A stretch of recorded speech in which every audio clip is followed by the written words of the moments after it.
ब्रह्मा विष्णु का विवाद मिट गया, पर हमारी समाज में अभी भी विवाद है भगवान को मानने का। कोई निराकार को सही मानते हैं और कोई साकार को सही मानते हैं। आज भी विवाद वो चल रहा है। उस विवाद की मुक्ति कैसे होवे, उस विवाद को कैसे निपटाया जाए, तो भगवान शिव कहते हैं अदपिंड लिंगम अग्नि स्वरूपम, मेरा जो लिंग स्वरूप है वो निराकार है और मेरा मूर्ति स्वरूप साकार है। हे पार्वती, मैं तुम्हारे पास बैठ के बतला रहा हूँ, ये साकार रूप है, ये भी पूजनीय है, इसकी भी पूजा की जा सकती है, ऐसा मूर्ति भी पूजा की जा सकती है। पर यद उक्तान वेदिताम, भगवान शिव कहते हैं मेरी मूर्ति पूजा से ज़्यादा श्रेष्ठ मेरी लिंग पूजा है। जो मेरी लिंग पूजा करता है वो मुझे इस उत्तम भक्ति का फल प्राप्त कर लेता है। एवं फल कर्मणः, भगवान शिव जी ने कहा कि मेरी मूर्ति पूजा भी जो करता है, मेरी तस्वीर, मेरे आकार, मेरे साकार की जो पूजा करता है, उसे भी भक्ति का ही फल मिलता है, उसे भी शिव भक्ति का फल मिलता है। पर श्रेष्ठा है, अच्छे में भी कुछ अच्छा होता है ना। अच्छा बोलो कैसे अच्छा? आप दुकान पर साड़ी कपड़े खरीदने जाओ, वहाँ पे कोई कपड़ा खराब होता है क्या? पर हमें जो पसंद नहीं वो खराब, जो पसंद आ जाए वो अच्छा।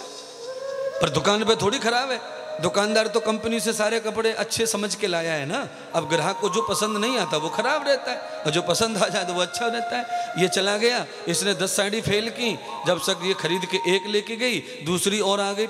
उसने 9 साड़ी में से एक पसंद कर ली, पहली रिजेक्ट करके गई थी, उसको दूसरी ने सेलेक्ट कर लिया, ये भी लेके गई, अब बची 8, अब तीसरी आ गई, उसने 3 साड़ी पसंद कर ली, अब तो रह गई 6, उसमें से एक और गई, तब तक और आ गई गुड्डी। गुड्डी ने कहा मुझे 5 दे दो, मेरी कन्यादान में देना छोरी को, वो तो सब लेके चली गई। इसका मतलब ये है कि दुकानदार के यहाँ कोई भी माल जो है खराब होता नहीं है। भगवान ने कहा देवी मेरी हर प्रकार की भक्ति श्रेष्ठ है, पर श्रेष्ठ में से भी श्रेष्ठ वो भक्ति है जो लिंग अर्चन भक्ति करते हैं, जो मुझे निराकार रूप में भज रहे हैं, जो निराकार सेवा करते हैं, मेरी लिंग प्रतिष्ठा की सेवा करते हैं, क्योंकि मेरा वास्तविक स्वरूप वही है। जब मुझे लिंग में पूजा जाता है तब वो सीधे परमेश्वर की भक्ति कर रहे होते हैं, शिव की भक्ति कर रहे होते हैं, शंकर की भक्ति कर रहे होते हैं।